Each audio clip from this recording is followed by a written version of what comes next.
One day, a Cupid named Guri suddenly showed up at Seiji's house. She told him that if he didn't kiss someone soon, he would die.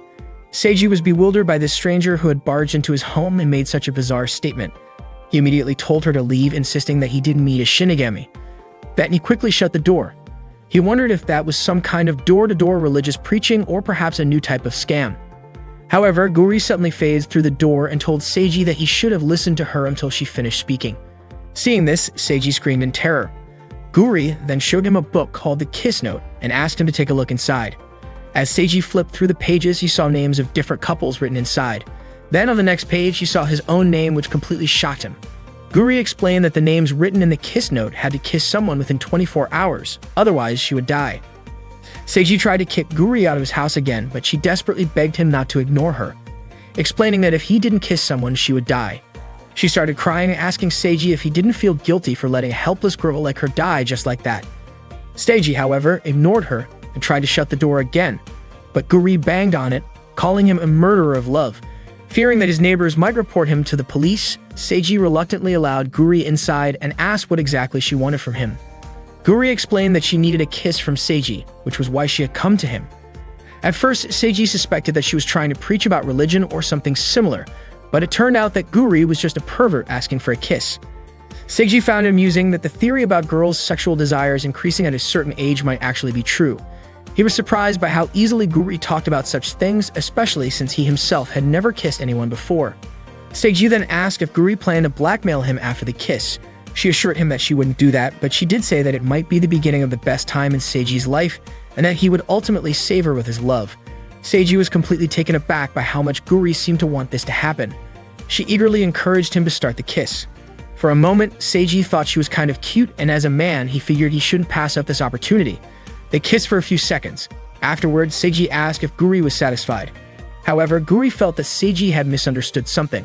She then demonstrated the power of the Kiss Note. She wrote down the name of the Prime Minister and the name of the Council President, putting an X between them. Then she turned on the TV. To Seiji's surprise, the broadcast showed the Prime Minister and the Council President kissing. Guri explained that anyone whose names were paired together in the book would end up kissing within 24 hours. Seiji was impressed by the book's power, but he was also confused as to why Guri had chosen to pair two men together. It turned out that she had a habit of making same-sex couples. Guri further explained that the book would have no effect if only one name was written. At that moment, only Seiji's name had been in the book, so nothing had happened to him. For Guri, what had happened between them was just a casual act of affection. Seiji, realizing he had misunderstood the situation, apologized for kissing her. Guri then admitted that she had originally wanted to see a BL, boys love, moment between two voice actors. However, when she attempted to write their names in kanji, she made a mistake and ended up writing Seiji's name instead. Seiji was furious upon realizing that everything was Guri's fault. As an apology, Guri offered to pair him with his ideal man.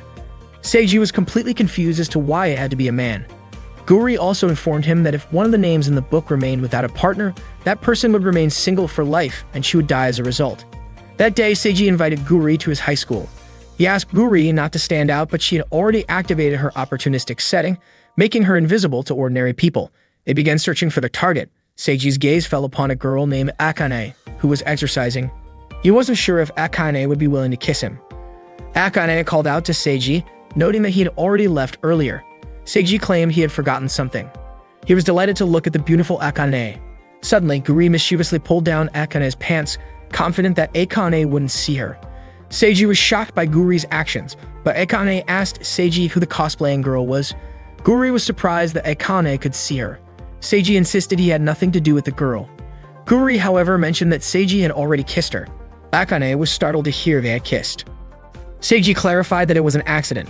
Unexpectedly, Akane declared she would execute Seiji for cheating on her. Seiji was puzzled, as he didn't recall dating Akane. Akane acknowledged they weren't dating at that moment, but suggested things could change in the future, and wouldn't forgive him even if it happened then. Akane threatened Seiji with 2 knives for daring to flirt in front of her. She attacked Seiji with the knives. Fortunately, Guri pushed Seiji away, causing the knife to hit Guri's head. Akane was puzzled why Guri didn't die from the knife wound. Guri asked if Seiji was okay, but Seiji was more concerned about Guri. Akane attacked them again, unable to bear watching them flirt in front of her. Seiji quickly pulled Guri away from Akane. He was surprised by Akane's rough behavior. Guri remarked that Akane seemed perfect for Seiji since they liked each other. Seiji commented that perhaps all guys think the same, that it would be delightful to kiss a girl as beautiful as Akane. But he didn't expect it to turn out like this. Guri reminded him that if he didn't kiss her soon, he would remain a virgin forever. Guri suggested writing another girl's name but worried that Akane would mercilessly kill that girl. Seiji contemplated finding a way to prevent anyone from being killed. He proposed writing Guri's name instead, considering they had already kissed once and that everything happened because of Guri's mistake. Seiji asked if that was acceptable. Before Guri could answer, a knife thrown by Akane from the school rooftop suddenly stabbed her back. Akane immediately jumped down to approach them. Seiji didn't understand why Akane was acting this way, as she had never behaved like this before. Akane explained that she was acting this way because Seiji liked her. She realized it from Seiji's intense gaze, which made her happy, so she waited for Seiji to confess his feelings to her. Akane cried, saying she didn't know since when Seiji had been with another girl, and it made her feel unfair. Seiji said he should have expressed his feelings even though he didn't know if they would be reciprocated. Seiji thought Akane was touched, but she was angry because Seiji had kissed Guri and decided to execute him. Akane stated she would cut Guri into pieces first so she couldn't survive like before. Akane prepared to swing her knife while Seiji tried to wake Guri, but she didn't move at all. Seiji hugged her to protect her from Akane's attack. Akane and Seiji accidentally kissed because Guri moved. Guri remarked that Seiji was too kind and asked why he tried to protect her. Akane just realized that she and Seiji had kissed earlier. Guri said that even though it happened briefly, Seiji and Akane had feelings for each other. Guri congratulated them because they were now destined as a couple, and according to the myth, couples who are brought together by the kiss note are bound to get married. Guri was also curious why Seiji kept calling her Shinigami. She quickly changed her appearance and revealed that she was actually an angel, more specifically, a Cupid. Guri then asked Seiji to stop calling her Shinigami and instead call her Guri. Akane then asked if Guri had come to unite her with Seiji. Guri admitted it and explained that with the power of the kiss note, Akane and Seiji's future was now eternally connected. Shortly after, Guri suddenly kissed Seiji, shocking Akane. It turned out that Guri had also written her own name alongside Seiji's in the kiss note. The next morning, Guri woke Seiji up with a kiss. Seiji was startled and realized that everything that happened yesterday was not a dream. Guri admitted that she was touched when Seiji tried to protect her. Even though she was an angel, she was actually quite clumsy, and she wanted to learn more about that feeling, whether it was truly love. Akane immediately started stabbing Seiji, forbidding him from cheating in front of her. Seiji was confused as to why he wasn't dying from Akane's stabbing. Guri then explained that because Seiji was now paired with her, he had received the blessing of an angel, which made him unable to die. Guri then called it a love triangle, but Akane obviously refused to accept such a situation. While having a meal at Seiji's house, Guri was warmly welcomed by his family. She then told Seiji that she had used her shark-shaped staff to brainwash his family into believing that she was also their daughter. She did all of this so she could live in Seiji's house, arguing that since they were dating, it was only natural for them to live under the same roof. However, Seiji immediately objected, saying that he had never agreed to date her. Suddenly, Seiji's cat started talking, revealing that there was a reason behind everything. The cat introduced himself as Coralie and explained that he had borrowed the body of Seiji's pet cat, Blue, for the time being. Coralie was actually an angel assigned to watch over Guri. Seiji then asked if they had also brainwashed Aqua, his younger sister. His mother replied that Aqua was still at her club activities and had returned home yet. Seiji then asked what Coralie wanted to talk about, but Coralie insisted on discussing it after meeting with Akane. The next morning, Seiji brought Guri and Coralie to school to meet Akane. As soon as Akane saw him, she started stabbing him again for openly cheating on her right in front of her eyes. Coralie then urged them to start discussing something important about their future. Some students saw Seiji and Akane together and immediately assumed that they were dating. Coralie began explaining that it was extremely rare for an angel and human to become a couple. Because of the angel's blessing, both Seiji and Akane had temporarily become angels, making them unable to die. However, as angels, they were required to work. If they refused, they would be sent to hell and lose their souls. This meant that if Guri didn't do her job as a Cupid, both Seiji and Akane would disappear along with their souls. Seiji was furious that Guri had dragged him into such a mess. Coralie then requested that Seiji and Akane help Guri with her duties. Akane, of course, immediately refused. Coralie then stated that if Akane didn't comply, she would lose her soul and would never be able to be with Seiji. Upon hearing this, Akane quickly agreed to do whatever it took to ensure she could be with Seiji in the future. Seiji then asked what they needed to do to help Guri. Guri explained that all they had to do was write in a kiss note, just as she had explained the day before. Seiji, however, snatched the kiss note from her and insisted that Guri shouldn't randomly pair people up.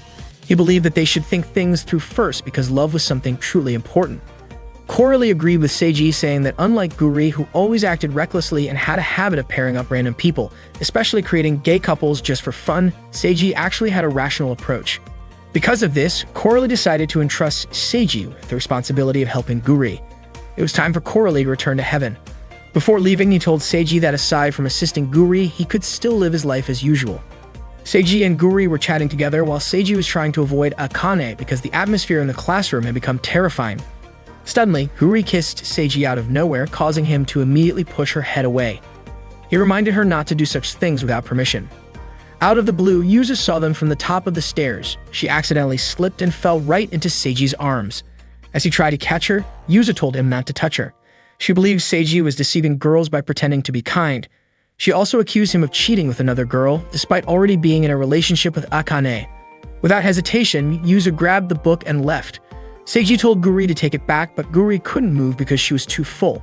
Seiji followed Yuzu to the rooftop, asking her to return the book because it was extremely important.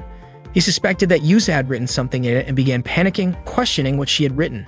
Yuzu warned him not to come any closer. Suddenly, the floor beneath Yuzu split apart and she started to fall. Fortunately, Seiji managed to save her, causing Yuzu to land on top of him. It turned out that Akane was the one responsible. She was furious and accused Seiji of cheating on her. In the midst of all the chaos, Guri played background music that matched the scene of the villain's appearance. Yuzu quickly got up and ran, but Akane immediately leaped off the rooftop in pursuit. Seiji, concerned that Akane might actually kill Yuzu, urged Guri to chase after them. As Akane lunged forward to stab Yuzu, her knife mysteriously broke in half, allowing Yuzu to escape. Akane was confused. Something seemed to be protecting Yuzu. Yuzu attempted to write her name in the book, but the writing kept disappearing. Guri then explained that only angels could write in it, meaning ordinary humans couldn't do so. She then asked what kind of protection Yuzu had that allowed her to withstand Akane's attack. Seiji reminded Guri to ask about the kiss note first, suspecting that Yuzu knew something about it. Yuzu had heard that the kiss note could make impossible love become reality. Yuzu fell silent when Guri asked if she had someone she wanted as a partner. Akane was shocked to learn that Yuzu had set her sights on Seiji. Furious, she leaped forward, ready to stab Yuzu, but Seiji shouted at Akane to stop. Akane froze in place, stunned. This was the first time Seiji had called her by her real name. Overjoyed, she immediately ran to him. Yuzu, however, claimed that Akane's feelings were fake and the result of manipulation from the kiss note. She accused Seiji of using the book to make Akane reciprocate his one-sided love. Yuzu then revealed that she loved Akane. Even though she knew her feelings were forbidden, she believed she was the one who should be dating Akane. Guri became ecstatic upon discovering the same gender love. Seiji had to accept that he wasn't the one Yuzu was interested in. He also admitted that Akane was truly incredible, considering how she could receive a direct love confession. Unexpectedly, Akane rejected Yuzu, revealing that they were actually sisters. Despite having different family names, they were still related by blood. Guri became even more excited, realizing this was a forbidden love involving both lesbianism and incest. Yuzu pleaded with Akane, calling her big sister, but Akane forbade her from using that term. Yuzu then asked if Akane was rejecting her because they were both women and also siblings. She insisted that Akane's love for Seiji was fake, a result of the kiss note's manipulation. Akane, however, declared that she loved Seiji regardless of the kiss note. Heartbroken, Yuzu questioned what would happen to her own feelings. Suddenly, Guri announced that she had written Yuzu's name in the kiss note. That meant Yuzu was now part of the couple. As an angel, Guri couldn't ignore a girl in love right in front of her. Upon hearing this, both Seiji and Akane scolded Guri. Yuzu then asked if this meant she could now date Akane. Seiji and Akane explained that all of them were now part of the same couple. Guri urged Yuzu to hurry up and kiss Akane. If she didn't want to, she could randomly choose someone among the three of them. Yuzu couldn't believe she finally had a chance to kiss Akane. Overjoyed, she ran toward her, aiming for a kiss. However, she tripped on a rock and accidentally ended up kissing Seiji instead. Witnessing this, Akane immediately prepared both of her knives. That morning, Yuzu's car was parked near Akane's house. She was targeting the trash disposed of by Akane's family. As soon as the trash was taken out, Yosef hurriedly ran to retrieve it. She was so delighted and told her driver, Teru, that she had succeeded again today. Teru suggested that Yuzu should stop rummaging through Akane's family trash every morning. Yuzu was ecstatic while holding a used tissue that Akane had used and sniffed it. The scent of Akane's favorite rose perfume still lingered on the tissue. To her, that tissue didn't belong in the trash, but rather in treasure box. It was time to go to school, but Yuzu hadn't seen Akane leave her house yet. Suddenly, Guri appeared inside Yuzu's car, holding a doll that resembled Akane. Yuzu asked why Guri was suddenly in her car. Guri approached her because she thought Yuzu seemed interesting. At home, Seiji asked his younger sister, Aqua, if she had met Guri yet. Aqua asked who Guri was and didn't understand what Seiji was talking about. Seiji touched Aqua's shoulder and requested that Aqua listen to him occasionally. However, Aqua instead slammed Seiji and threw him out of the house. Unexpectedly, Akane witnessed all of this and immediately brandished a knife toward Aqua. The knife nearly struck Aqua, but fortunately, Seiji quickly explained that Aqua was his younger sister. Akane apologized as she had mistaken Aqua for a girl trying to seduce Seiji. Akane then acted friendly and introduced herself as Seiji's future wife, but Aqua remained indifferent and walked away. That day in the student infirmary, Guri and Yuzu acted as love health officers, assisting students who wanted to consult about love. The first patient was Rintaro, who said he liked a girl named Hanaka. After hearing this, Guri suggested that Rintaro go directly to where Hanaka was. Rintaro was overjoyed and immediately went to find Hanaka. The love consultation practice conducted by Guri and Yuzu became the talk among students because those who came managed to find love after just one consultation. Seiji and Akane entered the student infirmary and asked what Guri was doing. Yuzu welcomed Akane and said that her goal aligned with Guri's. Yuzu explained that they used the extraordinary power of the Kiss Notebook. For example, they paired the person stalking Akane with a police officer, so Yuzu was helping the teachers by acting as a Cupid. Guri added that they only paired couples who had already fallen in love. However, to Seiji, it seemed like they were forcing people to fall in love. Guri was puzzled as Seiji, being her boyfriend, should be helping her duties as a Cupid, but he hadn't done anything yet. Seiji then said that he would also look for potential couples with Akane, and he confiscated the Kiss Notebook. Yuzu was puzzled by Seiji's behavior and even more puzzled as to why Akane likes such a cruel guy. Yuzu asked if Seiji had dragged Guri into this mess, but Guri admitted that she had asked to pair with Seiji. Yuzu then asked if Guri truly likes Seiji. Guri said she didn't even know because she had no experience with love. However, there was something about Seiji that caught her attention. According to Guri, Seiji was interesting and fun, and that's what made her love him. Yuzu asked why Guri became a Cupid. Guri said she had a lot of knowledge about it because she learned from manga, anime, and internet forums. According to Yuzu, love isn't something that should be understood but rather felt in the heart. Meanwhile, Seiji told Akane that he didn't expect Yuzu to misuse the Kiss Notebook as well. Akane felt happy when Seiji invited her. As they were walking together, Seiji accidentally bumped into Mary. He immediately apologized, but Mary said she was the one who was a bit lost in thought. It was unusual for Mary to daydream, so Akane suspected that Mary might be in love. Akane asked Mary to tell her if there was someone Mary liked or wanted to date because Akane might be able to pair them up, just like she and Seiji. Seiji whispered to Akane that she seemed to be pushing too hard. Meanwhile, Guri and Yuzu were reading the paper they had found earlier. It appeared to be some kind of love poem. According to Yuzu, the person who wrote it was probably experiencing unrequited love. Guri then suggested that they find this person and make their love come true. Yuzu was more than happy to help, and they really started working like Cupids. Suddenly, a man named Nagito entered the student infirmary and asked if a piece of paper had fallen in that room. Mr. Nagito quickly snatched the paper from Yuzu's hands. Yuzu then asked if he was the one who had written it. He then asked if Yuzu and Guri had read it, and Guri even stated that she and Yuzu had analyzed its content. Mr. Nagito felt embarrassed and said that a man writing something like that was disgusting. However, Yuzu thought it was a beautiful poem that resonated deeply in her heart. Guri then asked who the person Mr. Nagito was in love with was. Before he could answer, Seiji suddenly arrived and asked what kind of trouble Guri was causing this time, assuming that she was once again creating a mess. Guri and Yuzu said they had found a perfect match candidate. Seiji told Mr. Nagito that Mary was bringing the boxes into his room. Seeing Mary right in front of him, Mr. Nagito's face turned red. He looked so nervous that he ended up falling. Mary then told him to be firm and to stand up properly. She also instructed him to fix his messy appearance since, as a teacher, he should set a good example for his students. After Mary helped him tidy up, Mr. Nagito suddenly fell again. Yuzu immediately suspected that the person he was in love with was Mary. Seiji also guessed that the person Mary wanted to date was Mr. Nagito. They held a discussion about the situation, and Seiji concluded that Mr. Nagito was in love with Mary, but Mary did not want to date him, especially since they were a teacher and a student, making it an impossible situation. However, Guri argued that if a male-male couple was acceptable, then so was a teacher-student relationship. Yuzu and Guri agreed to pair them up, but Seiji believed it would be a huge bother for Mary. Akane, on the other hand, was unsure because if Mary truly did not like Mr. Nagito, she would reject him outright. Guri suggested that they observe Mr. Nagito and Mary's feelings for a while before deciding whether they should push for the relationship. Yuzu was excited about making Mr. Nagito and Mary's love come true. Seiji reminded them that their job was not to make their love happen, but to confirm their feelings. At that moment, Yuzu and Guri brought Mr. Nagito to the audio-visual room and urged him to shout his feelings across the entire school. They wanted him to confess his love for Mary using the microphone. Overwhelmed, Mr. Nagito ran away because he could not do it. Seiji then went to see Mary and ask about Mr. Nagito. He knew it was none of his business, but things would only get more complicated if left alone. Mary teased him, saying that she suspected he had dumped Akane and was now confessing to her instead. However, she was only joking because she knew Akane would kill him if that were the case. At that moment, Mr. Nagito saw Seiji talking to Mary.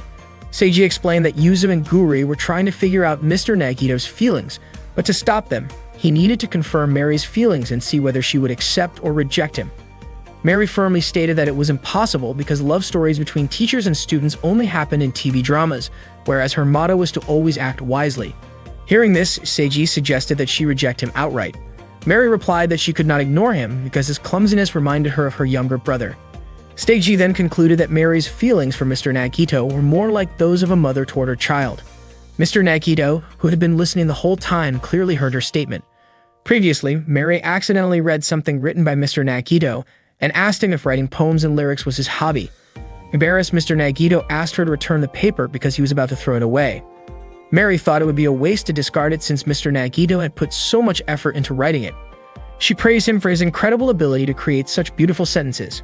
Mr. Nagito then questioned whether it was strange for a man to write something so feminine. Instead of agreeing, Mary gently stroked his hair and told him it was impressive and not weird at all. Unexpectedly, Mary's gesture made Mr. Nagito fall in love with her, but he knew he had to suppress his feelings. Seiji approached Mr. Nagito and expressed concern that Guri and Yuzu might be up to something weird again. Mr. Nagito believed that Yuzu and Guri had given up due to their own helplessness. However, Seiji wasn't convinced since Yuzu and Guri never really thought things through and always caused trouble just for fun. Suddenly, Yuzu ran up to Mr. Nagito and informed him that Mary had been taken hostage in a robbery downtown. However, the whole situation was actually part of a staged performance orchestrated by Guri. Her plan was to turn Mr. Nagito into a brave hero who would rescue Mary from the robbers, which would ultimately make their feelings for each other grow stronger. Guri was confident that Seiji wouldn't complain if she wrote Mary and Mr. Nagito's names in the kiss note. Dressed up as a robber, Guri was still recognized by Mary, but unexpectedly, an actual robbery was happening at the same location. When the police arrived, Guri and Mary ended up being taken hostage by the real robbers. Mr. Nagito, Yuzu, and Seiji arrived at the scene, and Yuzu was shocked to see Guri and Mary being held by real criminals. Seiji was also puzzled to see Guri there with such a strange appearance. Guri commented that maybe this was a case of the hunter becoming the hunted. When Mary saw Mr. Nagito, she casually reminded him that there was a student council meeting that day. Seiji suspected this was all Guri's doing, but she insisted that these were actual robbers. When Mr. Nagito asked if Mary was okay, she told him to just go back to school. Meanwhile, Guri asked Seiji to take a picture of her. The robbers were annoyed that the hostages were just casually chatting instead of feeling distressed like they were supposed to. Guri then told Yuzu that even though their original plan had failed, they should still go ahead with it. Yuzu urged Mr. Nagito to save Mary in a cool and heroic way so that he could touch her heart. She believed that if he did, Mary would return his feelings, and this could be his last chance. However, Mr. Nagito hesitated because the robbers were armed, and he thought it would be better to let the police handle the situation.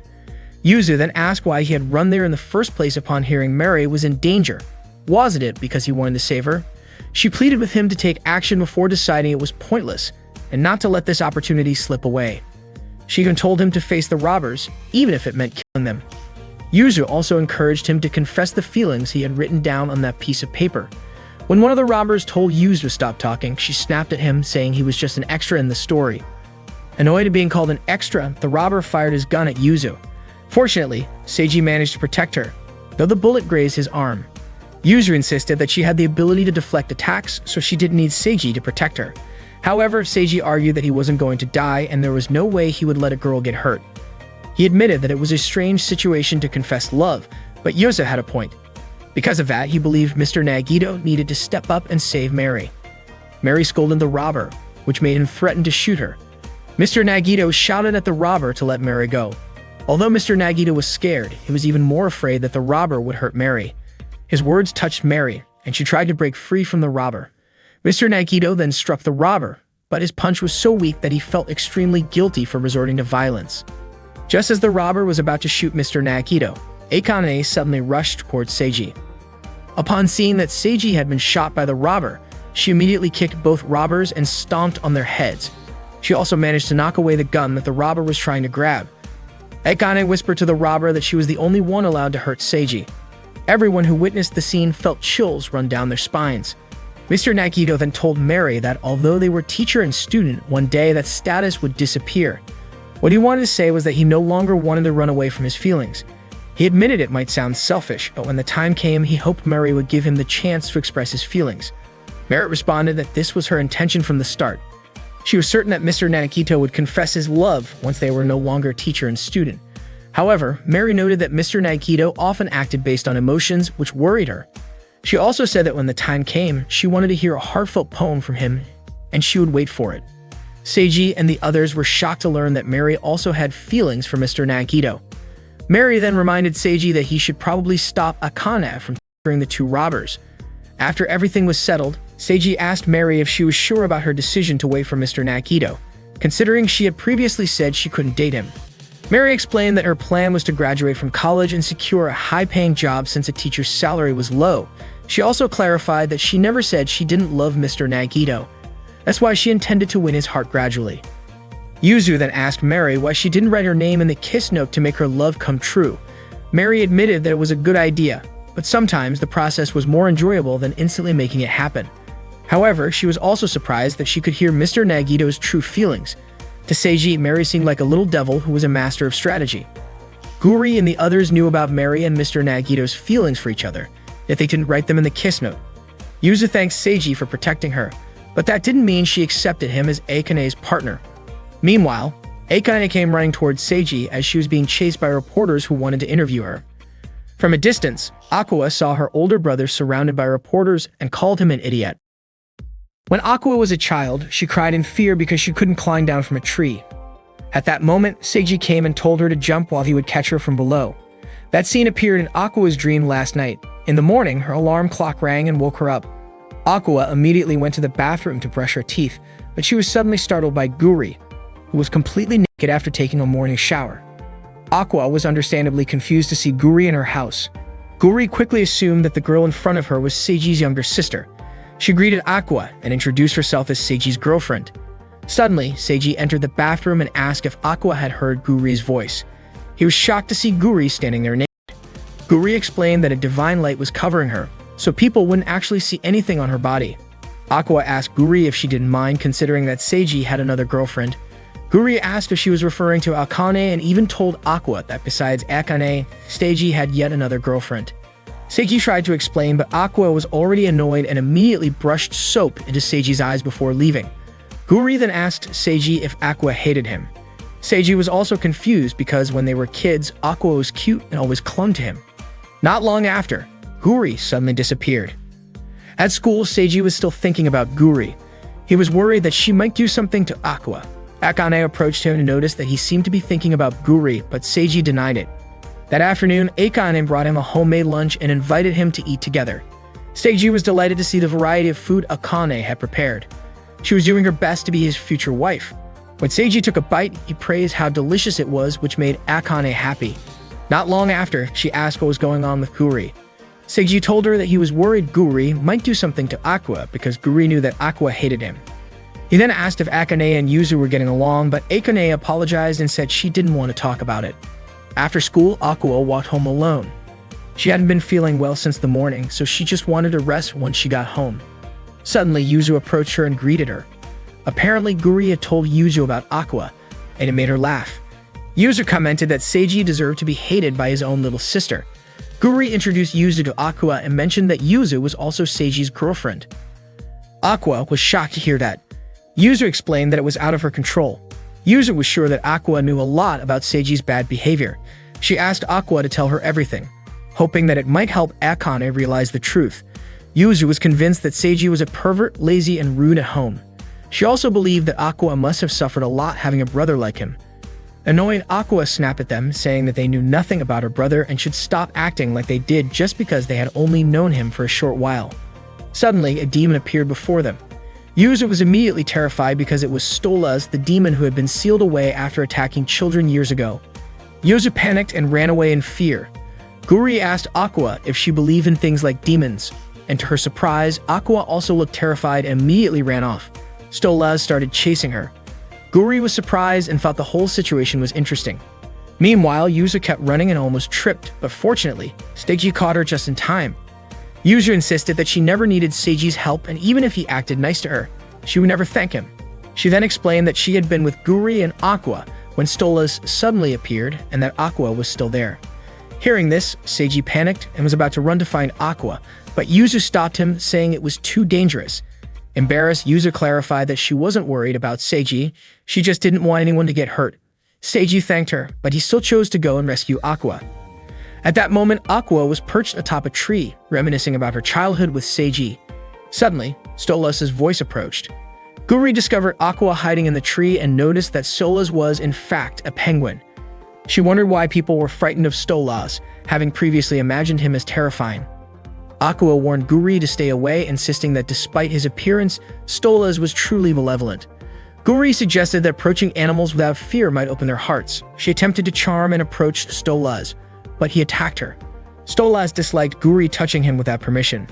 He declared his intention to fulfill his long-held desire, approaching the tree and proposing to mate with Aqua. Shortly after, Seiji arrived, inquiring about her well-being. Aqua questioned why Seiji was there. He explained that he became concerned upon hearing of Stolas' appearance, knowing Stolas always pursued Aqua, and he intended to rescue her. Aqua insisted that Seiji shouldn't interfere in her affairs, but he asserted that as her older brother, it was natural for him to protect her when she's in trouble. When Stolas leaped onto the tree, Seiji promptly urged Aqua to jump toward him so he could catch her, just like when they were children. After successfully rescuing Aqua, riot police surrounded Stolas. They then returned home with Seiji still carrying Aqua. He expressed his happiness that she was safe, mentioning it had been a while since he last carried her and noting she had become heavier. Hearing this, Aqua immediately struck him. Seiji commented that Aqua hadn't changed despite growing up, but Aqua believed it was Seiji who had changed. Seiji claimed he hadn't changed as he had always been her older brother. Guri remarked that she had suspected Aqua loved Seiji, but Aqua denied it, accusing Seiji of being a scoundrel who constantly switched girlfriends. Aqua then choked Seiji before running off. Seiji was puzzled, thinking Aqua had returned her old self. Guri described Aqua as a mysterious creature. Guri suddenly asked if Seiji would go on a date with her that weekend. Over the weekend, Seiji accompanied Guri to a bookstore. Guri wanted to purchase the masterpiece manga Only the Matilda, which had previously been discontinued. The manga's final volume release included a signing session, and she obtained the author's autograph. Unexpectedly, many couples were present at the event. Just as Guri intended to inspect them, Seiji restrained and tied her up. Guri felt like Seiji's pet as they walked with her bound by a leash. Noticing other couples holding hands, Guri held Seiji's hand to appear as a romantic pair. She suggested they enjoy themselves that day since they were on a date. Filled with excitement, Guri ran swiftly, pulling Seiji along and exhausting him. Seiji observed a couple being affectionate on a park bench, contemplating that this was how an ideal couple should be. In contrast, Guri identified an ideal couple when she saw two men holding hands. Just as Guri attempted to write their names in the book, Seiji stopped her. Suddenly, they witnessed a woman approaching the couple on the bench, angrily questioning why the man was with another woman when he had claimed to be busy with work. The man denied knowing the woman, who was puzzled since he had given her a necklace on her birthday. It turned out the necklace was identical to the one the woman on the bench had. Shortly after, numerous women approached, all claiming to be the man's girlfriends. Guri was furious, calling the man a scoundrel for dating multiple women simultaneously. For some reason, Seiji felt as though Guri was insinuating something about him. Suddenly, the man argued that all the women were satisfied just dating him and that they were all happy, so he thought it was even. The woman on the bench slapped him, calling him cruel. When the man attempted to retaliate, Seiji intervened, questioning how he could hit a woman like that, and urged him to apologize to all the women he had dated. Unexpectedly, the girl on the bench hit Seiji so hard that both he and the other guy fell to the ground. The girl turned out to be quite strong, and she immediately ordered the guy to kneel and apologize to her. All of the guy's girlfriends ganged up on him, beating him up while Seiji tried to escape from the chaos. By accident, a candle fell toward the kiss notebook lying on the ground. Guri approached Seiji and told him that he was too kind to others, but that was exactly what made her attracted to him. She then suddenly kissed him. After the women were satisfied with beating up the guy, they left him there without a second thought. Witnessing everything that had happened, Seiji started to understand what it really meant to be in a relationship. According to Guri, love had to be balanced on both sides because not all people who were together were truly happy couples. Perhaps that was why Cupids existed, to help love bloom between partners. They were both shocked when they saw smoke rising from the kiss note, which had been completely burned. That night, Seiji and Guri told Coralie about what had happened to the kiss note. Coralie had no idea what would happen after the book was burned and was even surprised that an angel had lost her working tool. Seiji then wondered if all the couples written in the book had been annulled. Guri was confident that they could handle it, but Seiji didn't believe her. Coralie admitted that there were many things he was worried about, so he decided to return to heaven for the time being. Seiji couldn't help but wonder what would happen next.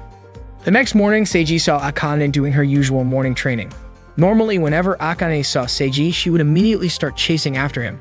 But that morning, she did nothing. In class, Seiji began to suspect that this might have something to do with the kiss note being burned.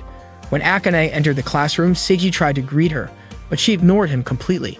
Suddenly, Guri arrived wearing a school uniform, which left Seiji puzzled. Guri told him that she had always wanted to be a student.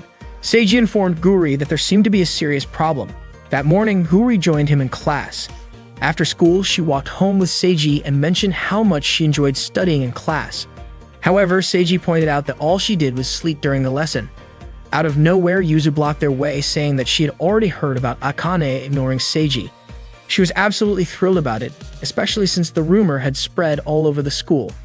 Yuzu was curious about what Seiji had done to make Akane hate him. Seiji suspected that it had something to do with the kiss note burning, which likely annulled all the relationships written in it. Upon hearing this, Yuzu was furious because that meant her relationship with Akane had been erased. Guri tried to reassure her that everything would be fine, but Seiji didn't believe her. He also declared that Guri was no longer his girlfriend. Suddenly, a girl named Taira appeared and greeted Guri. Guri introduced Taira as another Cupid.